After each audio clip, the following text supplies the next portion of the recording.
Because Mother and Dad were both away. They were both away the day you were born, Yeah. huh? I don't know if you should let you talk or not. Well, these glasses, should we take these off? Are they reflecting? What about the light? Is it reflecting? Oh, a little bit. Why don't you try having them take them off, see how Yeah. Yeah, that's better with them off. Better. Mhm. Yeah, but I thought they would be. we'll have to come out there so we'll know that we wear glasses. Oh, fiddle. Well, what about your... I take a better picture with them on. You tell us when it's... It's gone. Oh, is Oh, my it now? goodness. Yeah. Well, we can't both talk at once. Ladies Why don't you first? both... Well, ladies first, yes. I want to hear your earliest memories from both of you. My earliest memories? Yeah. My earliest memories. Oh, I can tell you 2 or 3. You know, my father left when I was 4 years old. He stayed with... My mother died, you know, when I was 9 days old. Mm-hmm. And my grandmother, my father's mother.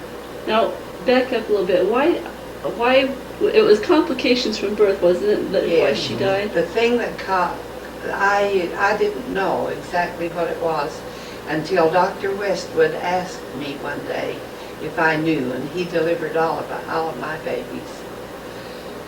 And he said, "Has anyone told you the cause of your mother's death?"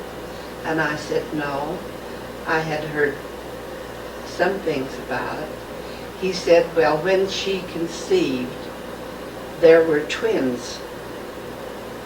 And the one didn't develop, and as a rule, there's just one afterbirth, you know, with twins. But there were 2. And one, for the other baby, attached itself to her side. But when I was born, they didn't discover this. They didn't discover this other second afterbirth. And she just became more ill and more ill all the time. And Dr. Aird delivered me. He was a close friend of my Grandpa Buys. They were in the same group. Well, they were both professional men. My grandfather was a lawyer, Grandpa Buys. But he said, "Really, you're not as sick as you think you are, you know," and the usual thing. Well, she just had so much pain, and I was born in a folding bed, and this is interesting. I don't know whether you've ever seen a folding bed or not. They're just beautiful. I wish I had it. But my mother just couldn't stand to have her head under the top, you know, at the head of this bed, because they're about this deep and as high as...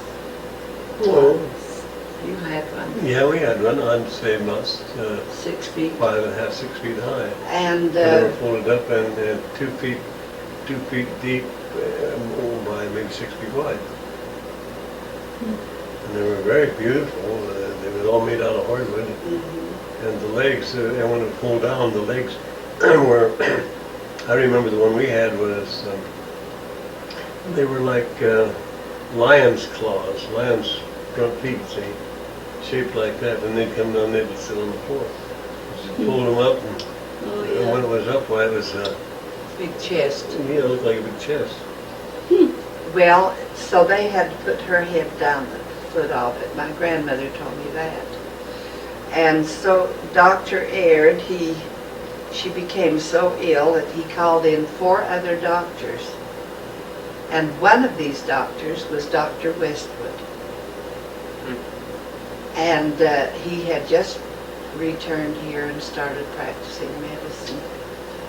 And they all told her that she wasn't really as sick as she thought she was. But finally, they had to take her to the hospital because the pain was so excruciating, and they didn't have medications then for pain like they do now. And they said that they could hear her scream for blocks. And they went in and performed surgery, and they found this blood poison. She was filled with blood poison. Gangrene. Gangrene from this afterbirth. And of course, they knew that she couldn't live. And I have some clippings of the paper out of the way. My grandfather owned the Wasatch Wave.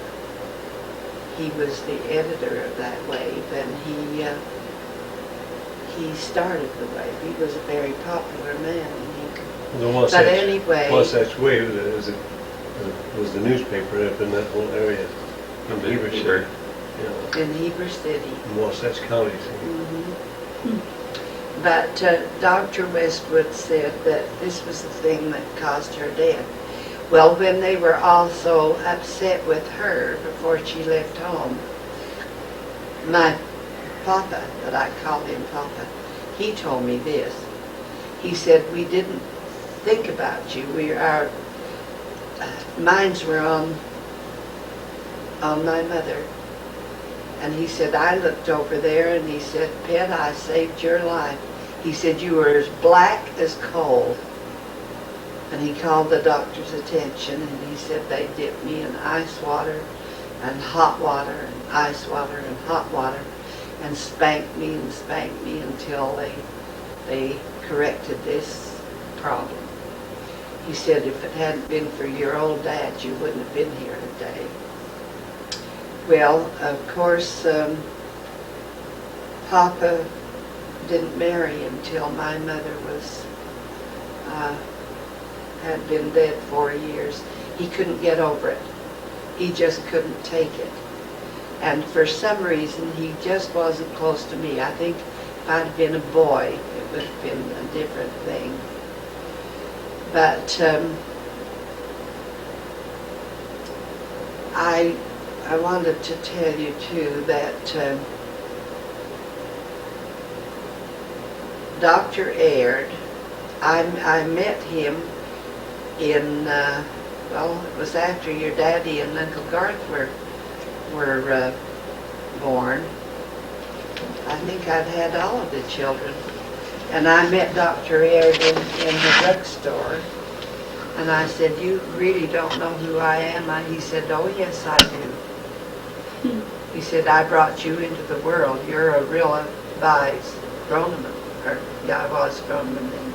But he said strong. And he didn't know that my name was Groneman. He said, I brought you into the world and your mother was a real Vise. He said, yes, I know who you are. So this was interesting. I think at that time there was Dr. Maybe, I don't know, see, I wasn't born until 1904. But the earliest that I can remember, there was Dr. Aird, Dr. Robinson, Dr. Wallach, Dr. Taylor, and Dr. Westwood. And I think that's all the doctors. So you were from the same area growing up then? Oh, yes. Oh, he was in the west part of town, and I lived in the east part of town. So did you know each other at all when you were kids? No. No. No. No. I never saw her, never knew anything about her until they was having a party. Well, I didn't know it was her place then. They were having a party, and we kids used to. A birthday party. Every time there was a party or anything with the kids, you know, we'd raid those parties. We were just rascals, I guess. And we'd watch and see, the kitchen would all be full of, they'd have cakes and pies and everything else every time they had a party. And we'd watch, and when there wasn't anybody in the kitchen, well, we'd dash in there and get a cake or a pie.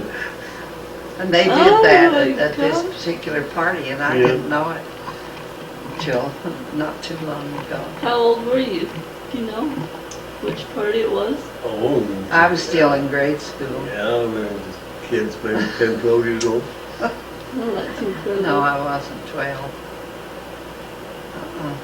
And that was a bad thing to do because we didn't smoke pot or anything then.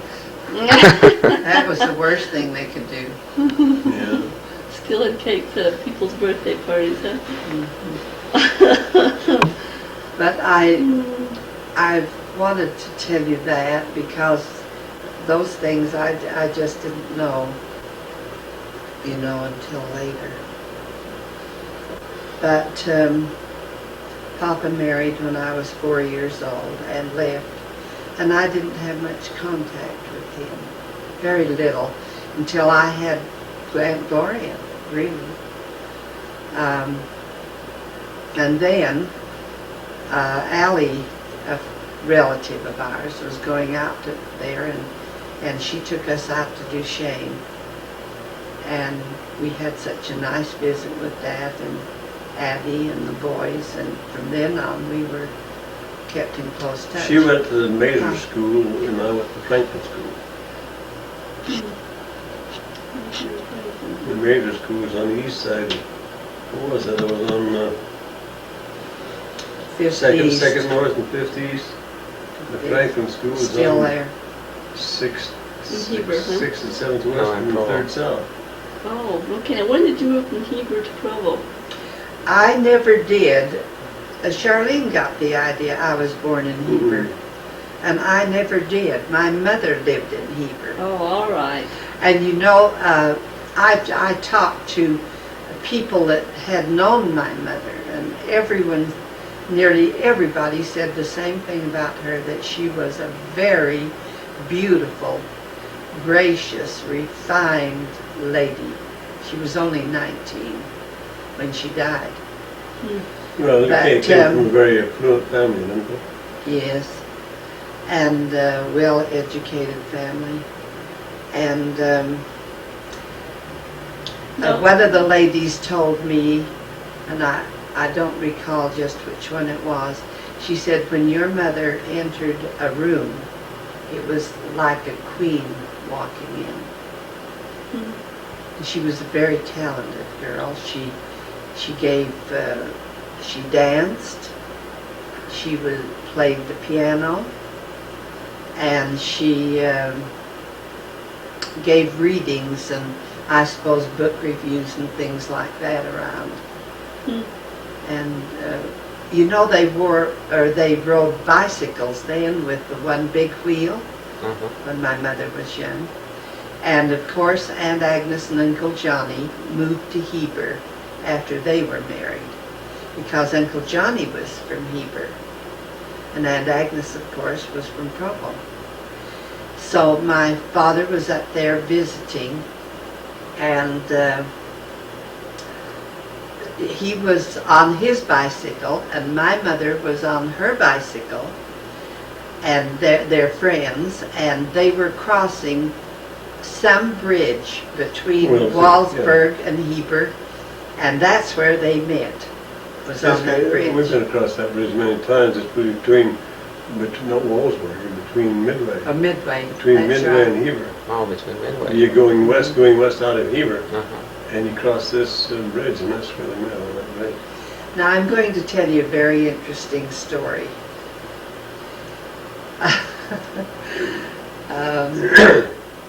Certain members of our family wouldn't like this,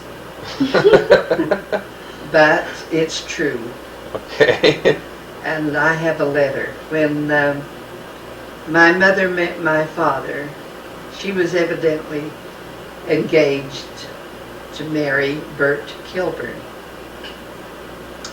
And my dad, of course, Aunt Letty said, you didn't know your father when he was young. He was a very smart, sharp young man and the best dresser in the state, she said. Nobody dressed better than Warren. And anyway, I don't know any more about that courtship than that. And I wouldn't have known it, but when Bert Kilburn was 75 years old, he came that's a to long our time. place when we lived down in Grandma and Grandpa's house, and he gave me a letter. Shall I stop talking? No, go ahead. And he gave me a letter, and he said, I'm getting married for the first time after his wife had died.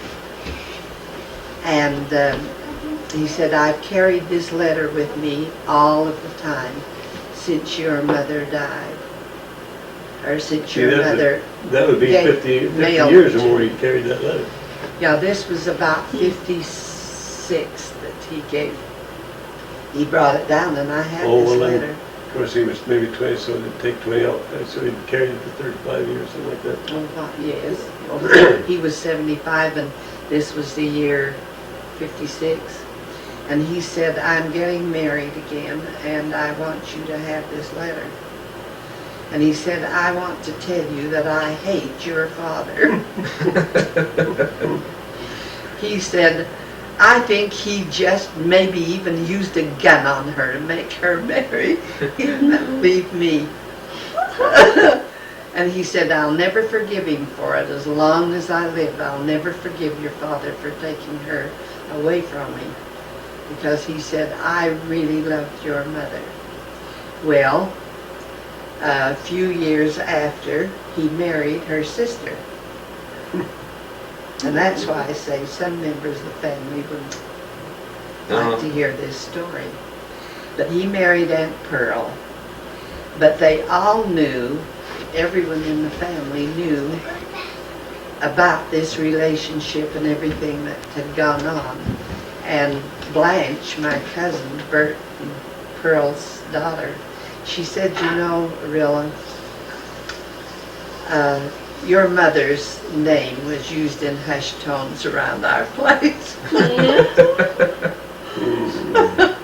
And I think that was quite interesting. So he's your uncle. Then Yeah. he's my uncle. He was my But he's uncle. gone now. He's gone now. But he brought that. But anyway, this was interesting to me. And for him to bring that letter and tell me that. What was in the letter?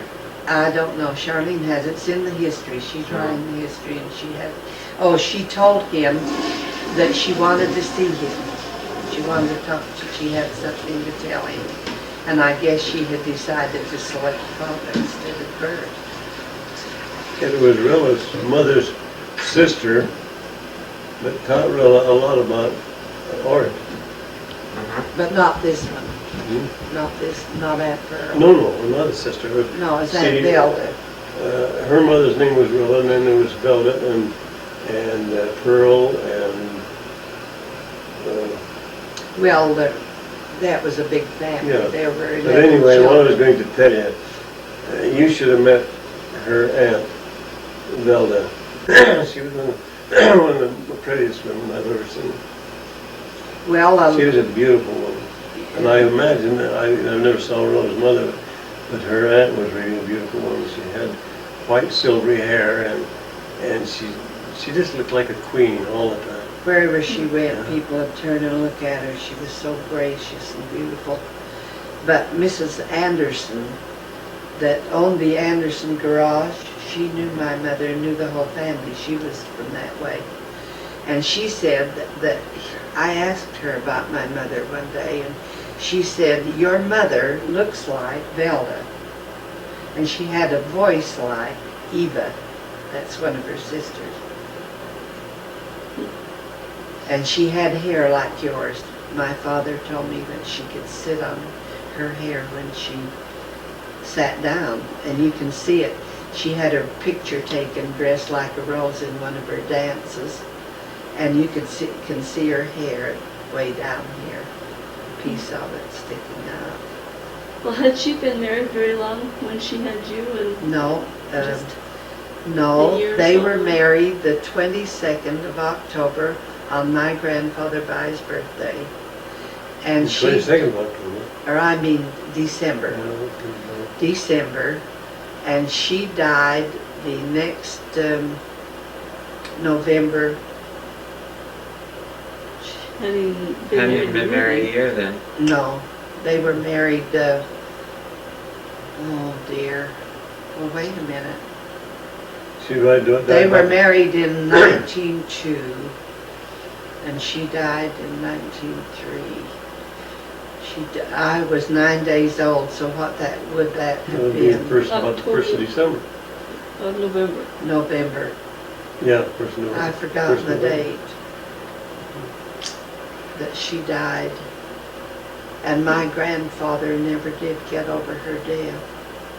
Because people in Heber have told me, many of them, that my mother he kind of favored her. He was so proud of her. What about you? Took her on trips. What about you now? Well, I thought maybe they'd like to know Yeah, that was this, interesting. because it's an interesting beginning of life. Now that's something that'll be lost when you guys are gone. Nobody No, knows it like you do. Yeah, that's great. I'm glad we have it recorded. But I have pictures of my mother, and I have extra ones you can have if you want them. Oh, Yeah.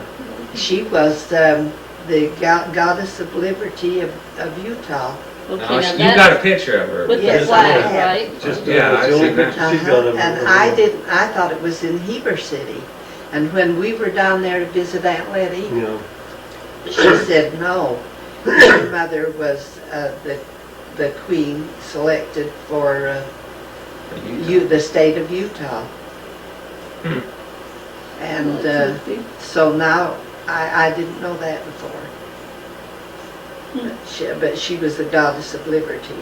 That's why she has this flag and that draped over her. So, Grandpa Bies died when I was 7 years old with a heart attack. But I've got lots of clippings from the newspaper and lots of bits that I've gathered here and there that's going to be valuable to all of you. And Aunt Charlene's putting it all together for us, and then copies can be made, you know. But I wanted to tell you that now Aunt Agnes, oh, there's so much to tell you, Kim. So much to tell you. I'd like to rent this machine and tell you more about Grandpa Strong, and 2 or 3 times it would take, or maybe more, to tell you all of it, and for him to tell you the things you should know about his family. Well, this is a good way to get it. Well, tell her about the most important things. Yeah, we can About get all the. about Mary and me, for instance. Oh dear, you'll have to. I didn't mean that. Yeah, we can get most of your history from your your journals and stuff like that. You got And you want these what little I want stories is that aren't just- written down. there's stories and memories and all kinds of things like that. Well, I'll tell you, I was a very spoiled child. Very My spoiled. grandmother really spoiled me. And I remember that when I didn't get what I wanted, I threw myself down on the floor, and I bumped my head, and I kicked my feet, and I screamed. And I would do it uptown. And On the I would do sidewalk, it on anyway. the sidewalk, and I remember the last time that I did it. It was in Heber City, and they had no cement walks then. It was mud, dirt. Yeah. And it was stormy, and my mother kept me dressed like a little doll, like you keep yours little girls. And I don't remember what I was angry about, but I wouldn't go with her. I must have wanted something in the store. And as long as she didn't look at me, I'd scream and I'd follow her. When she turned back, then I'd throw myself down. And the last time I did it, I threw myself in these beautiful things that she had labored so hard to make in a puddle of mud. So she just walked right on down to Aunt Agnes's. This was in Heber. And Aunt Agnes had a great big room, a Christmas bedroom, honestly it was. That's where we made all of our Christmas things. And she had some willows ready for me, and she really gave it to me. And I never did do that again. I Cured you for really life. got a pounding for that one. I'm taking all the time, and you're not getting a chance to No, I'm talk. listening. I know, but you've heard all it. But I gave my grandmother a bad time because I was so spoiled. You know, I really was.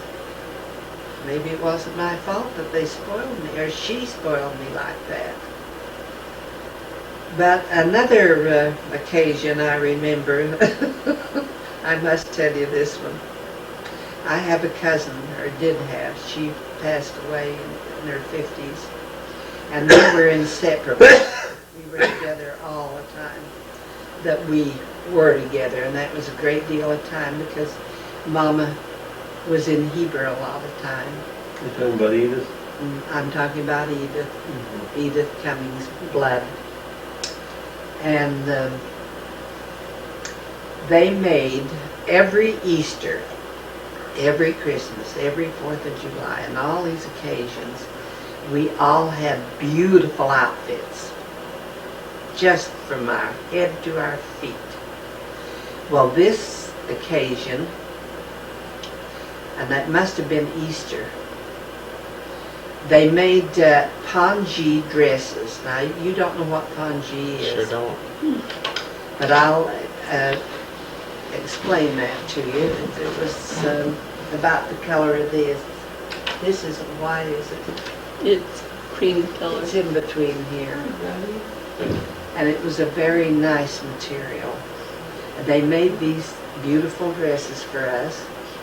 And they bought red spiral bracelets. They were snakes. Yeah. Celluloid, I remember that. And they made great big hats. They wore big hats in those days. And they were red hats colored with lace. And big wide ribbon and ribbon streamers. And we had shoes to match and everything. And they worked weeks and weeks on these clothes. And they made them for Celestia and Rhoda and Edith and Orrilla and Afton. So you can tell how much work they did. Yeah. Well, they had us all decked out for Easter. I remember now, we went to Sunday school. And in Heber there's a canal. And I get the idea that I wanted to go out to the cemetery and see my mother's grave. So we went out to the cemetery. And on the way back, our hats blew off, and 2 of them went in the canal. Well, the red faded all over the lace. And we took turns carrying them, and that dye was all over all of these pongee dresses. Oh, no. And of course they couldn't get it out after all that work and money. Well, anyway, we knew that we were really in trouble. So we went home. We talked about it. We had a little conference. And what could we do? Here we had to take our hats home, and they were dripping wet. So we got some willows, and we said we'd go in and tell them that we knew we deserved a whipping and to whip us, and we got a lot of them. That was a mistake, huh? And when we got on Aunt Agnes's front porch, we all knelt down and prayed to the Lord that we wouldn't get a whipping. So, well, we went in and we went up to the big room again. It was the bedroom where the girls had 3 beds in it. It was huge. And they used the willows. They used them. They used them, huh? They really used them. But oh, we ruined all those things. I don't blame. They were just really angry. I can understand why. And a few nice things like that happened. We used to love to go to the canal, and we were forbidden to go to the canal. And we'd go and we'd mud crawl, and we had planned to, we called it swimming, swim in the canal till we came to the Provo River, and then swim down to Provo. Uh-huh. We were going to do that, but we had a good time there. There were beautiful lush fields, you know, of hay and grain. And Now, where was this at in that you used Heber to go? City, all these things happened in Heber City. And we used to go out in the fields and hunt bird nests. And Celestia had a little iron stove. You've seen them now, like the old stoves, Uh-huh. those old-fashioned stoves, and we could make fires in them. We had little frying pans, she did. And Edith and I robbed a bird's nest, and we crawled up in the top of the granary. There was an attic, and we crawled up there. We took this little stove, and we fried these eggs. Had little birds in them, and we fried those eggs and ate them. Oh. Were the eggs in them? Were the birds in them? Birds. Oh. Oh, yeah. How big was that little stove? Oh, it was about like this. And you could build a fire on it. You can build a fire in it. Yes, It you looked could. like a tin, like capstone, wasn't it? Made out of tin. Well, no, they were iron, cast iron. They were cast iron. Maddie Bandley had one, and she used to make candy on it for us.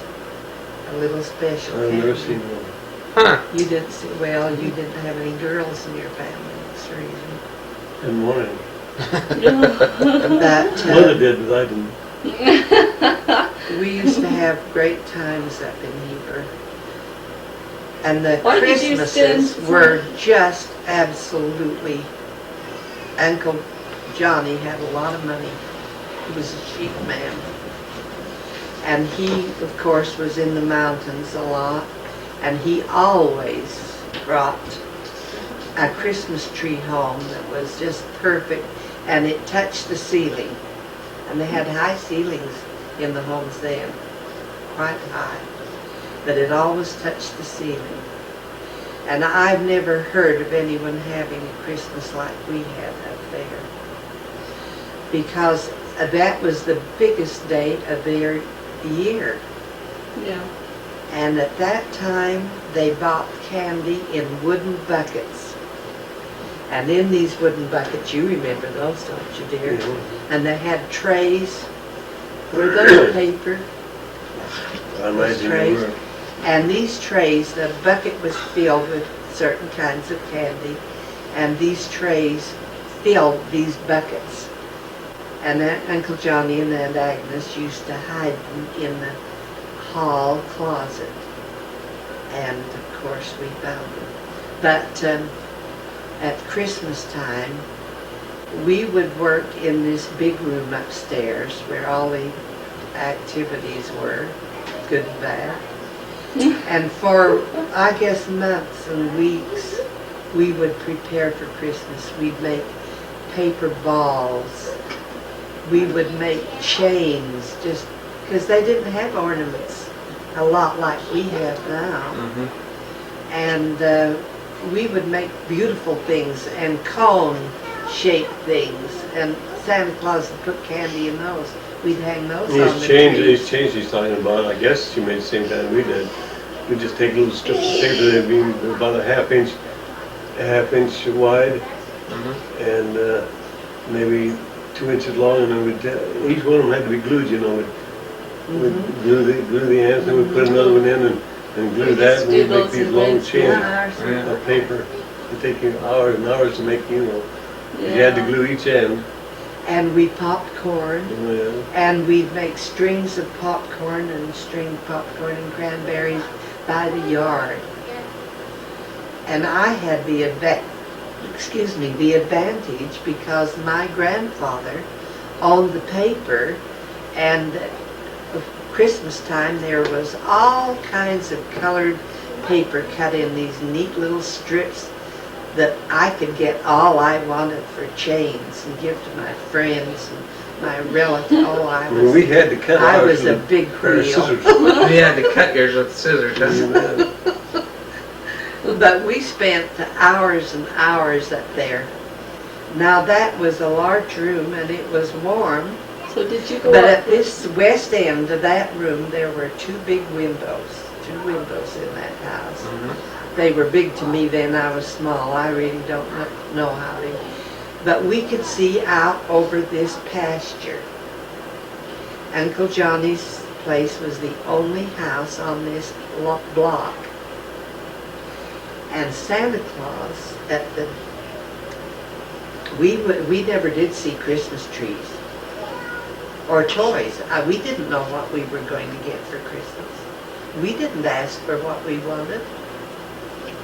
Never did see even Christmas trees Well, until I'll Christmas. tell Oh, no, I'll no. tell you about in a Christmas tree, and I imagine the same with her place as it was with ours. We didn't see a Christmas tree, we didn't see any toys or anything else until Christmas morning. We didn't either. You go uptown, you know, and the toys were never accessible to children. We never did see anything like that. They were upstairs or somewhere where the adults could go and see them and buy them, but the children never did see them. And at my place, we always had a Christmas tree, but we never saw a Christmas tree till Christmas morning. We didn't either. Never. And when we'd go to bed at night, my dad and my mother would get this Christmas tree in and set it up and trim it and put the candles on it, and it was all regular candles, see? Wax Wax candles. candles, about 1/2 inch by 4 inches long, and every one of them had to be put on in a little holder. And we never knew anything about Christmas until Christmas morning. Never. Not ever. We didn't have any idea what Santa was going to bring. It was so thrilling. And they didn't wrap the gifts the children received. Just put them out. No. And now Uncle Johnny being a sheep man, you know those big wool sacks? Well, now every Christmas morning, we didn't sleep. We'd go, they had big closets in Agnes's house, and we wouldn't take our clothes off. We'd be ready to go downstairs and stand and blew the horn. And, but just at the break of dawn, we would look out these windows and we'd hear the bells. Oh. And we'd look out these windows and Santa was in a sleigh riding around in this field, and we could see the horns on the head, and the sleigh bells were on the harnesses, and they were reindeer, we thought too. And this was really a thrill. Now, very few children ever experienced that. Well, I didn't experience that. We didn't see that because we lived in the city, and they lived up in Hebron, more out in the country. See? So and they things had were horses, just and my dad didn't have. Yeah, we had horses earlier. But then we'd hear Santa Claus coming closer and closer. Ho, ho, ho, ho, ho, ho. And he had this great big bag on his back. And he would come in the house, and we'd hear him come in. He'd come at the stairway and blow a horn. Blow a horn. Blow a horn, and that was time for us to come down. And it wasn't too wide of stairs. I remember we used to just try to beat everybody down. You know how children are. And we'd go down, and on the tree, Santa Claus would pull these things out of this bag, and he'd walk over and you know, a truck to this one and a doll to that one. So Santa gave you your toys personally. Santa gave us our toys personally. You never did That was check in out her those fun, but reindeer, not huh? done with us. You never did go out and check out the reindeer. Oh no, we were too excited. And of course we always hung our stockings up. And I remember my uncle, Lawrence and Francis, at my Grandpa Bai's home at Christmas time, they would hang their stockings up, and they'd get stockings with holes and put buckets underneath them. They were always doing things like that. Like But a food truck, huh? they did wrap gifts for their friends. And it seemed like everybody from Heber came to Uncle Johnny's house. And they had buckets and buckets of candy and nuts, and they had everything. Just Grandmother, did you just spend all of your holidays up in Heber? I thought you said all you of didn't. my Christmases but 2 were spent And there. your Easters and everything was up there? No, not all the Easters. No. Gee, And this- they'd usually come to Provo. We rode on the Heber Creeper all the time. Oh, that's how you We did went it. back and forth on that, and then my grandmother had a horse and buggy, and the horse's name was Maud. And she used to race that horse and buggy, and enter races down at the lake when they'd have horse races. Huh. But we'd go out there, and she used to take a lunch, you know.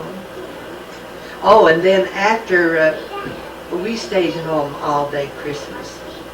We didn't go anyplace Christmas Day because we had too many things and too many people around. We didn't want to leave. And we had these gorgeous dolls. Oh, these were beautiful dolls. The dolls were not in the bag. The dolls were always on that tree. When we went down, our eyes were so big, and here were these beautiful dolls in the tree. A doll for each one of us. They were different. With your name on? So you No, wouldn't find Santa them? took them off and gave them to us. Oh, all right. We didn't look for names. There were no names on anything. He just gave them to He you. just gave them to us. That would be kind of fun. Oh, it was Edith Well, I'll said tell to you, me, the biggest thing about Christmas was the fact that it was all a surprise. yeah, everything was a We, surprise. like I said, we never even saw a Christmas tree or a toy or anything else until Christmas morning. How long Whatever. did you leave your trees up if they didn't go up? Until Always after leave New Year's. New Year's. So it's just up a week and then that was it. So I think that's really a lovely thing to know, you know. When I realized what, I guess all parents would say, but what my parents did after, we wouldn't go to bed, you might say at 9 o'clock at night, at 10 o'clock, and then after that, then my mother and dad. Well, they didn't even did have all this flashlights back work, in see? those days. What did they do all this with candles? What's that? How did they see to do all this with candles? Well, they had electric lights. Oh, they had electric lights. No, they had lamps. They had electric lights. We had electric lights later, but I can remember when there was no electricity in our house. I can't remember when we didn't have electric lights. Can't you? I can. We had lamps hanging from the ceiling. What was your Christmases like? Hmm? What was your Christmas? What was your favorite Christmas? What happened? Well, I'll tell you one of my most disappointing Christmases. I can remember that. That was a dirty Oh, trick. my dad, I'll give him a whipping yet for that. I kept wanting it all my life, you know. I wanted a pony and a saddle and bridle. Uh-huh. Well, of course, that was beyond the reach of my dad, pony and a saddle and a bridle. But every Christmas, that's all I ever wanted, a pony and a saddle and a bridle. And I don't know how old I was, I guess maybe 8 or 9 years old. When one morning I got up, and in my stocking was some horse manure. And Dad said, I guess he'd been here, but he's gone. I'll never forget that, see, never will Oh, forget that. that was awful. Oh my But God. we used to get some nice Christmases. These blocks I was telling you about, I can't ever remember when we didn't have those blocks, and we were grown boys before they were ever. Well, you played with them, I think. You played with Yes, some of them. Tim's played with them. They lasted At our that place. long. We've still got some, and we really should give those to you. Well, I don't know where they are. Keep. Can you see Yes, they're in them? the toy box. Mhm. You know, that would be kind of nice to keep. Yeah. Yeah, Gee, really. those little blocks sure would. They were blocks you played with when you was a kid, huh? Yeah. Same Yes. ones. Gee. Yeah, there was 3 of us, Lynn and myself and Lynn and Royal. And then, well, of course, Lavar was only 2 years old, but it seemed like the 3 of us were together and Royal and Lavar were together. But we all 3 got these blocks for Christmas, Lynn, Royal, and myself. And we played with those for years and years and years. Of course, we didn't destroy anything. my mother and dad was too hardcore, and they saw that we didn't destroy anything. And we had our toys until they were just too old to have any. That's why we have these blocks, even some of them now. Because every time we'd use a toy, my mother would make sure that we gathered them up and put them in a box and put them away. Properly. Yeah. And I was born on November 29th, 1904. And it used to be, until they messed it up, Thanksgiving used to come on the last Thursday of November, all the time. It used to be the last Thursday. Last Thursday in November. I didn't know that. Always. Always the last Thursday in November. And so, Was and Thanksgiving. my birthday was on the 29th, so once every 7 years, my birthday would come on Thanksgiving. And I wouldn't be surprised if I was born on Thanksgiving, because that would be a great day. Don't you think? Oh, well, certainly. It was a How little come they changed disappointing it? when you weren't a girl, but after 4 boys, Yeah. How come they changed it from the last Oh, Thursday to I don't Thursday? know. These modern yoke, well, they used to be like deer hunting. Deer season used to always come on the 20th of October, no matter what day it was. But they got the idea. get on with that. They got Tell the idea of about about changing a Thursday because it was too close to Christmas or something. I don't know. But anyway, they changed it, so now it's not always on the last Thursday. It's somebody else's convenience. But I was born at 432 West on Cliff South. Yeah, on that house. Yeah, I know which Yeah, I one. lived there until I was, what, 20. And then we moved up on 3rd West, we built a new house up there. I want to hear about your courtship. Well, with her? Oh, let's get Let's some roll more that of one. this first. Oh, Yeah, let's get some Christmas first. Yes. Let's Oh have yeah. this other Well, first. I want to make sure. Well, my Christmases were like I tell you, we never knew what we were going to get until Christmas morning. And I think it would be nice I for don't the remember children thinking now any- to be more any- thrilling. Any Yeah, special maybe. Christmas, they were all, we didn't have anything like she did because we lived in a different situation. But I know we always had my mother used to, well, I can say this and I could, and she'll back me up and a lot of other people. My mother was really a good cook. Oh, heavens, yes. Her bread and butter tasted better than a lot of She was people's. really a good cook. Turkey So we dinner. always we had everything for Christmas. Tarts. You know what a tart is? You know what a tart is?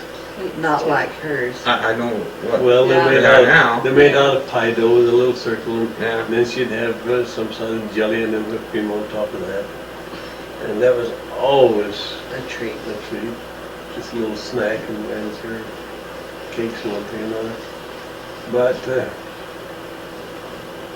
my childhood, the first thing I can remember is the first day I went to school. I remember the first day I went to school. Don't you remember earlier than that?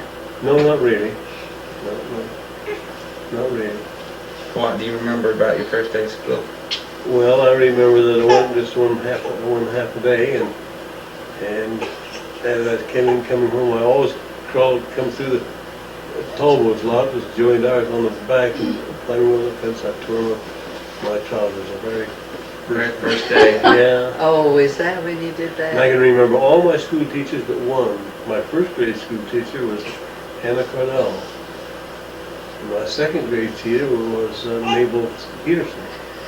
And the third grade teacher was a lady by the name of Scott. And I can't remember who the fourth grade teacher was. Can't remember her at all. And my fifth grade teacher was Elma Heyman. And my sixth grade teacher was Jimmy Hickman. And my seventh grade teacher was S.B. Eggerson. And this is Elma Heyman. She was my favorite teacher. Well, I guess maybe I was her favorite student, I don't know, but she was my favorite teacher. And I always did remember her. And golly, this was after we were married, after I was married. I met her in a store and I hadn't seen her for 25 or 30 years. Uh-huh. But I met her in a store and I knew her immediately and she knew me. after all those years. And she's still living. Is she? Well, Thelma told you she was to the school reunion. No. Just Well, she 2 or wouldn't 4 still be years living. ago. Just Elma Hume? She said she was there. I may have misunderstood. Well, she'd have to be close to 90 then. Well, some people Yeah. look that old. So she was a sister of Creed Heyman, who was a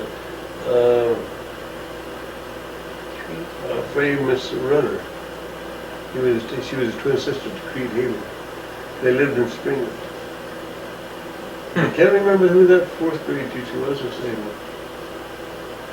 I can remember all the rest of it. But, I don't know, my childhood days, we used to, you can't do it now, but we used to every night we'd play out in the street and play run, sheepy run, and hide and seek and all these things. Yes. And you never Under had the anything- arc lights, it wasn't we that- called them. Well, the Arc arc lights. lights, huh? Yeah, Big yeah. lights on the corner. Oh, They were a carbon light, electric and carbon. You know what I mean? yeah. You've seen them. It's sort of like an electric welding. Yeah. It's coming on here. The electrode instead of being iron is carbon, so that it didn't burn away. And this electricity would form this light, and it's kind of a blue-white light. And that was the first street lights we had. We called the arc lights. And we used to play out in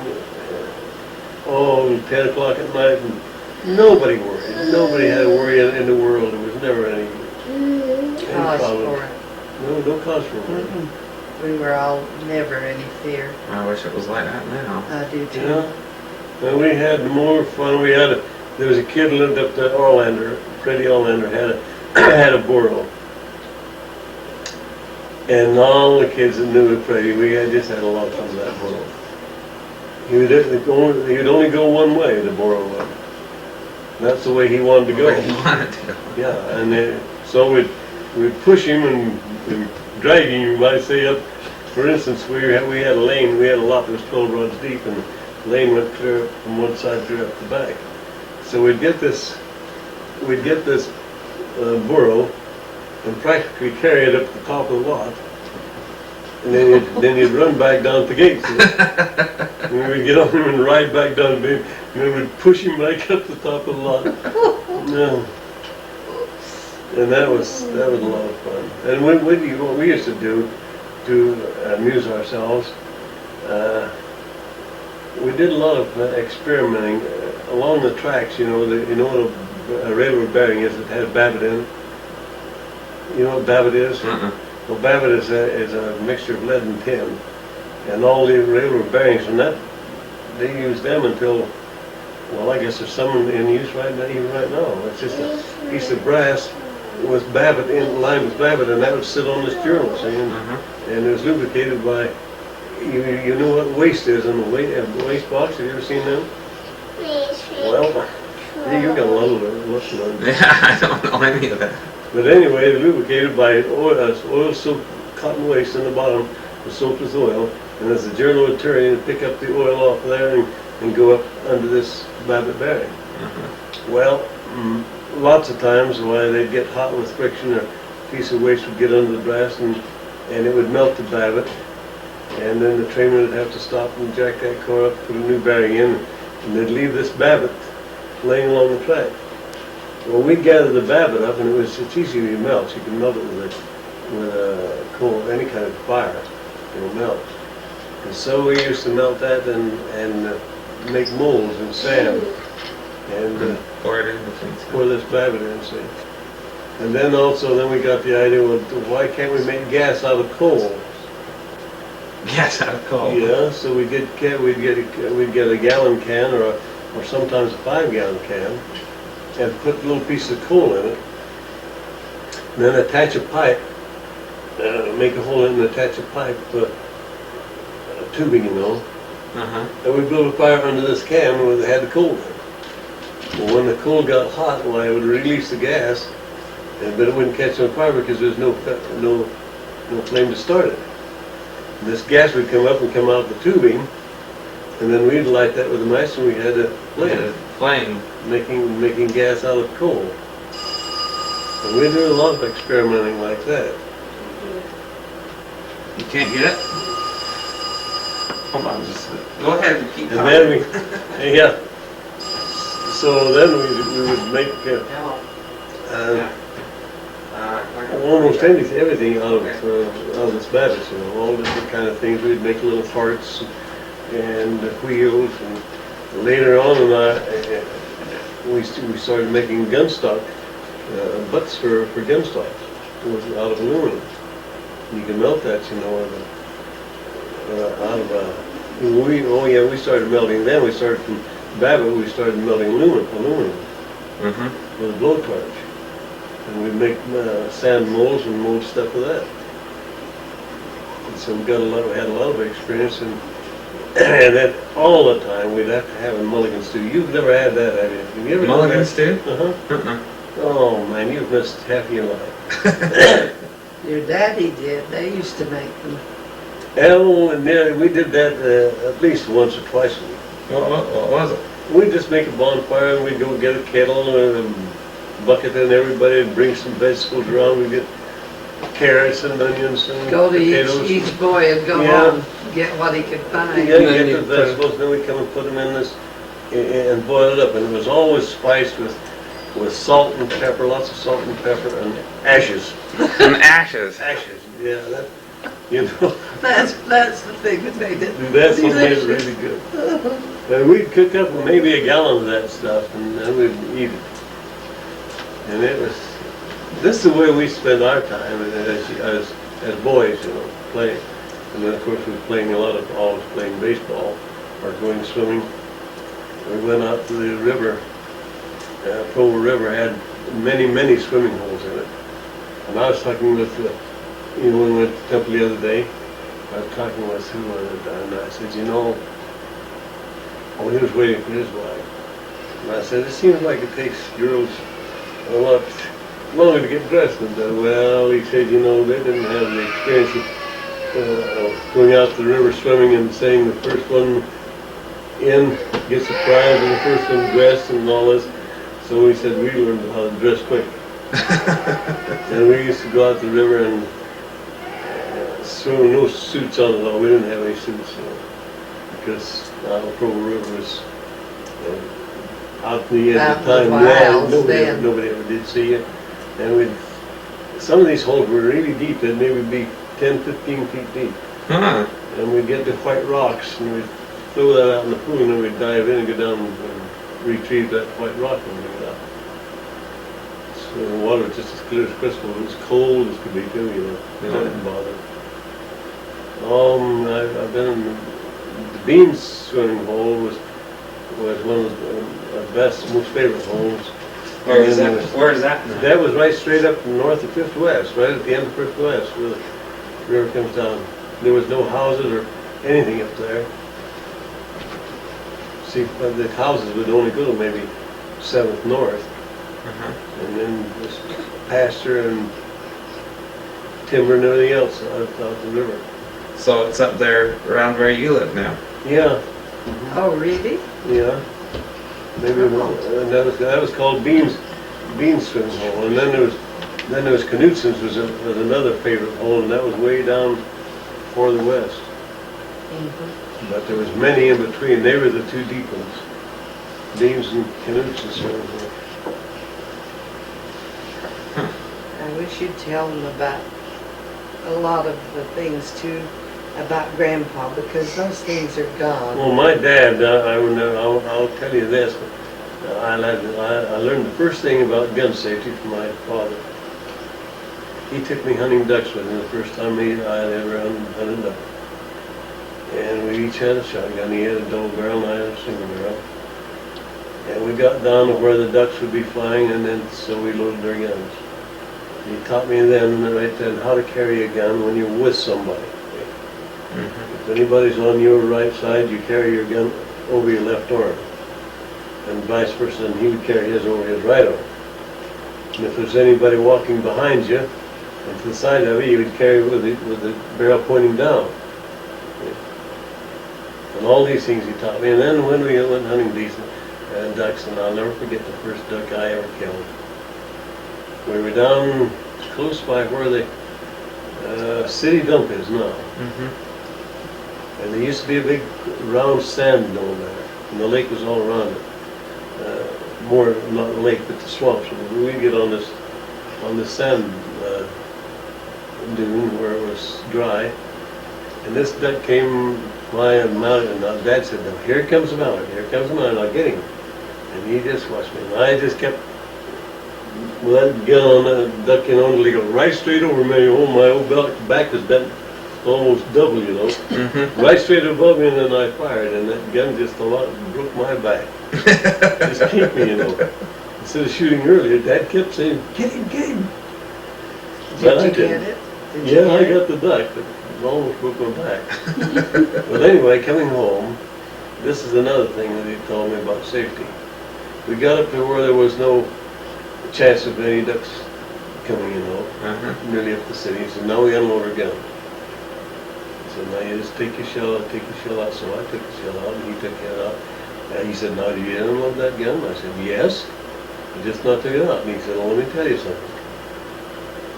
When you take a shell out of the gun, to make sure that it's out," he said, "put your finger down in the barrel."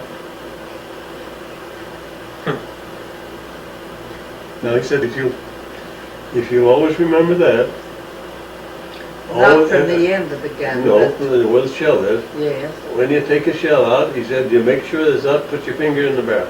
Then you know the barrel's out. He said, and if you'll always remember that, he said, you'll never take a gun home loaded. I think these are valuable things to Oh, I'll know. say that. And then we were out, another thing that happened to us, we were just kids, Lynn and Royal and myself was with Dad down on Utah Lake, fishing. And a storm come up, and Utah Lake is one of the meanest lakes, I guess, there is in the country. There's been a lot of people drowned down there, and one reason for that is it's shallow, Mhm. and when the high wind, those waves are really treacherous, you know, they roll right from the very bottom. Well, Dad had 3 of us down there in the boat, and this strong wind came up. And it was so severe, and so Dad he made all 3 of us lay down in the bottom of the boat. He said, "No, I want you to lay down in the bottom, don't get up, just lay right there." He said, "I'll handle the boat." And the only thing he could do was keep the boat pointed into the waves. With oars. Yeah, with the oars. See, and that's the only thing he concentrated on, was keeping that pointed the boat into the waves, because he said if it ever gets sideways, it'll roll us over. And that's, I'll get that. Oh, He was- that's so nice. he was a- Used to he was tell a great- my grandpa, you just got to have them. He was a great man to be on the lake. He loved to fish, and he loved to hunt, and he loved to trap. And my mother's first sewing machine was bought. At that time, they paid a bounty on muskrats. Mhm. They paid so much for each tail, see? And then Dad would get them, and he could sell the hides, but he could cut the tail off. And my mother's first sewing machine was bought from bounties on muskrat tails. Now, was That's it your interesting, father? isn't it? Yeah, it Yeah. is. Was it your father that was the head of Groneman Construction, the first one Yeah. way back No, when? my grandfather was a contractor. So he's the one that started, and then was your father part of it? Yeah, my father worked for my grandfather, and he and my dad and Uncle George, his brother, after grandfather died and quit building, when Dad and Uncle George, they had a company, and they worked together contracting for several years. And then Uncle George decided he wanted to go into farming. So he left the company and went into farming. My dad kept on building, see. Do you remember anything that they built? Oh yes, my father built several schoolhouses around here. One of the Spencer School. yeah, this Spencer School down here. My dad built that. He built the one out in Lakeview, and he built 3 or 4 others. And he built the power plant. He built the Page School. And he built Page School. Yeah, the Page School. It's up by the BYU. Yeah. Mhm. He built that. And if I remember right from that funeral we went to a few years ago, who was it? Lamar? They were talking about, the quality of Groneman Construction, how everybody really respected their work was exceptionally That has good. always been There was only one other true. group of builders in Pro that was anywhere near them, and that was the Alexanders. Frank Alexander and his son, they built the same kind of homes, and they had the same kind of reputation. If you said it was a Groneman home, I can remember that before I was married. A Groneman home was a good home. You couldn't buy that. So you see, Dad carried this on, and at that time, Ken, all these buildings he figured, he did it with a pencil and a piece of paper. All these figures that how many yards of cement and how many brick and all this stuff, all that was figured out with a pencil. There was no adding machines at all. Didn't even have an adding machine. And in those days, why, well, they did business a lot different than they do now. Oh, yeah. A lot different. And so Father, he built a lot of houses, and then Orrin, my oldest brother, he worked with Dad for a while, but he got a job at the railroad, and he went to railroad. His bagsman for the Union Depot. And Seymour, he more or less quit building. And then Lavore, they went in building. And then finally, of course, Dad, he retired, and then Lavore kept it. And then when they retired, well, then Jack took the same name. But he didn't get the business, Jack didn't. No, there wasn't very much. Jack, Glenn, and Lavore didn't. You see, when they were Worked it up contracting, alone. they didn't Absolutely alone. have the machinery that your dad had. They didn't have to have then. Well, tell Kim how they used to handle their bids. Grandpa. Oh, yeah. John Collins was one of the brick masons, and Dixon was a brick mason, and Mayor Dixon's father. Mayor Dixon's father, and the guy that built our fireplace, his father was a mason, and the plasters and the brick mason. John Collins was a brick mason, and The Boardmans were, Boardmans were lathered and plastered. you know Lehman Boardman probably. Your daddy Well, does. They didn't use wallboard, then they used lath and Yeah. plaster. And the Dad would call up for instance, John Collins said, "John, are you figuring such and such a building?" He said, "Yeah."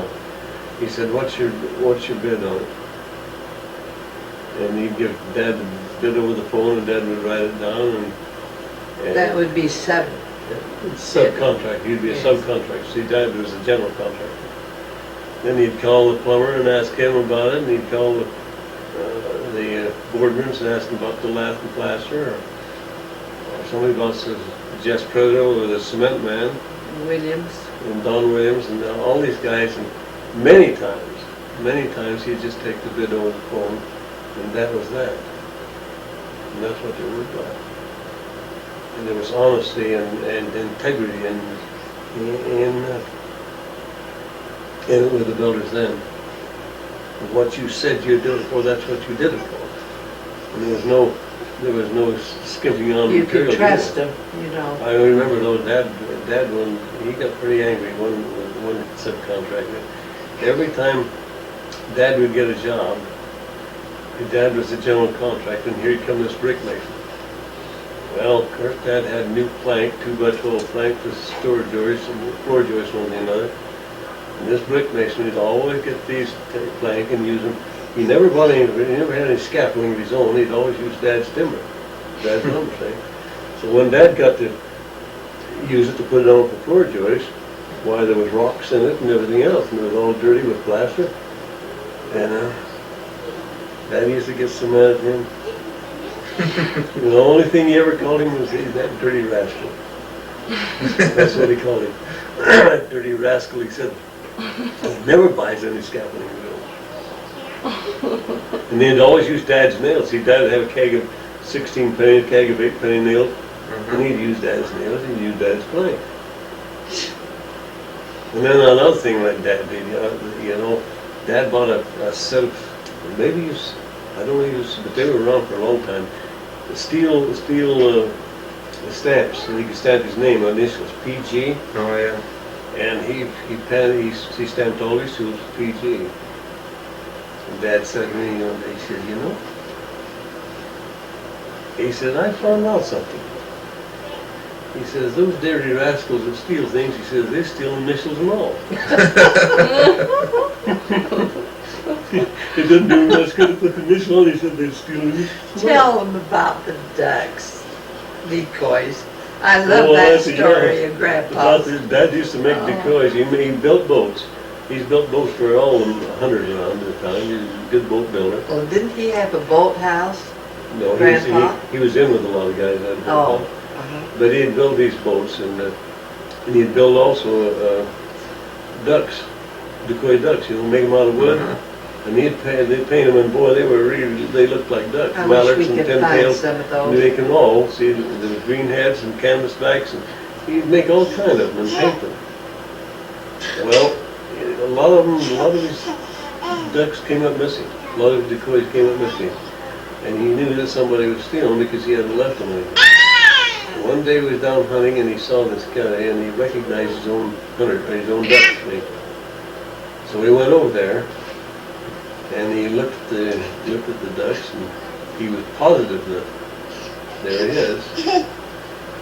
And so he accused this man. He said, asked him where he got them.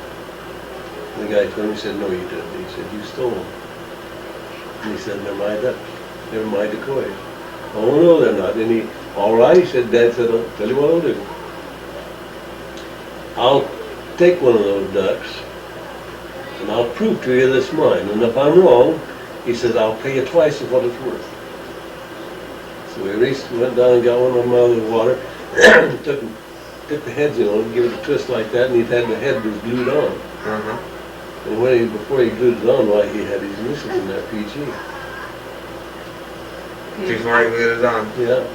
And every one of them he did that, see? He put his initials on it, so he broke the head off that one. And there's his his initials. initials. And that was Cameron, was his name. And so the only thing he had to do then, the guy just gathered up his decoys and took them away from that guy. I think that's interesting. Yeah, it is. And my dad was down hunting. And he said, I got so bored. He said, the ducks weren't flying. And he said, I got so bored. And he said, I don't very often do this. But he said, a pelican came flying over. And he said, I was young and reckless and careless. And he said, so I just shot that pelican. And he said, the pelican was right straight above me. And he came right down and dropped in the boat and knocked the board off the bottom of my boat. And he said, it's a good thing he said I wasn't out in the middle of the lake. He said, because he said, I was only in about 2 or 3 feet of water. The boat sank, and he said, and there I was, standing in the boat, but the boat was on the bottom of the lake. That's what he gets for shooting pelicans. So he said, I didn't shoot any more pelicans. So then he and Bert Beatty were down hunting ducks, and they caught a pelican one time. So, you know, the mischievous, you know, they're kids. Okay. So Bert took his vest off and put his vest on this pelican. Put the wings through the armhole, Poor and little buttoned thing. it down, and then they turned it loose, and they went flying away with this vest on it. Oh, Oh, dude. oh dear, there are so many. Who was it got the 2 ducks?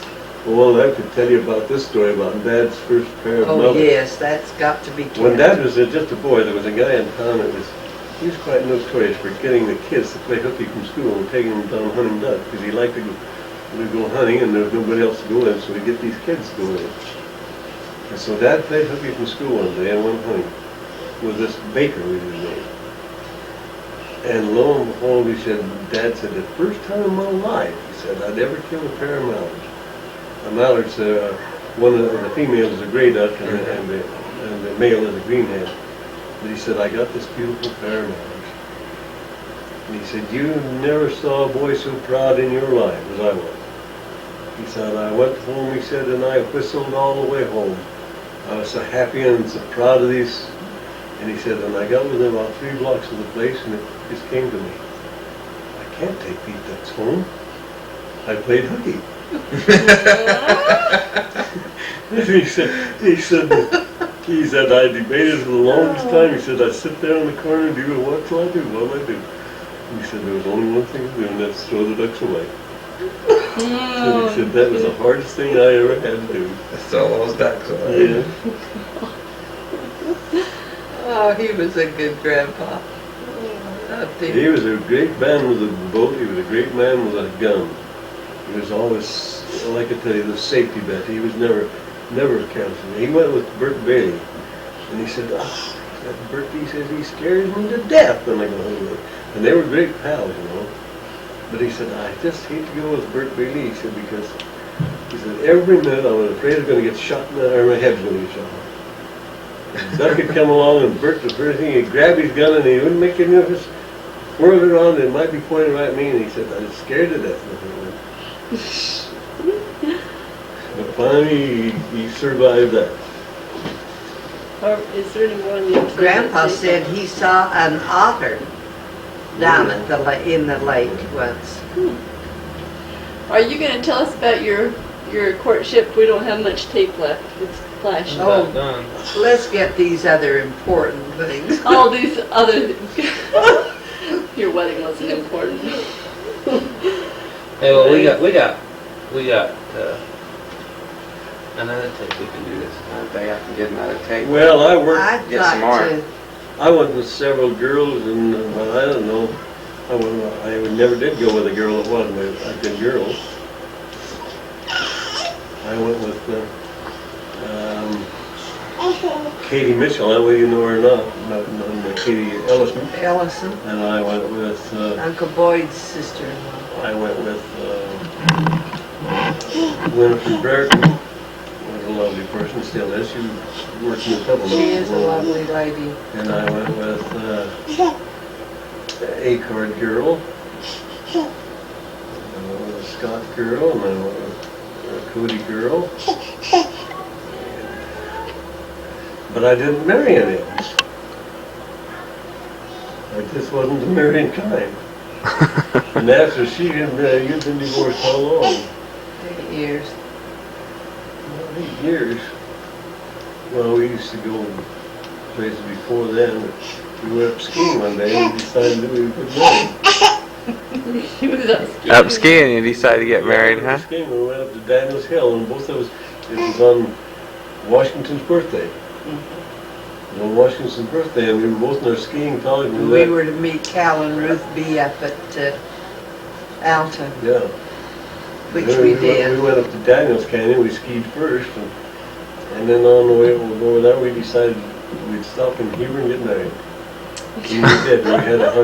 We had a hard time finding the clerk to get us because it was Washington's birthday. And we finally found the clerk, and he gave us a license. We got a license, and do you remember the bishop's name? Went to some bishop in Heber, and he married us. Trick-or-treaters already. And that was the 22nd of February, 1938. 8. Hi. Gee. Look Trick-or-treaters who's here. at 343.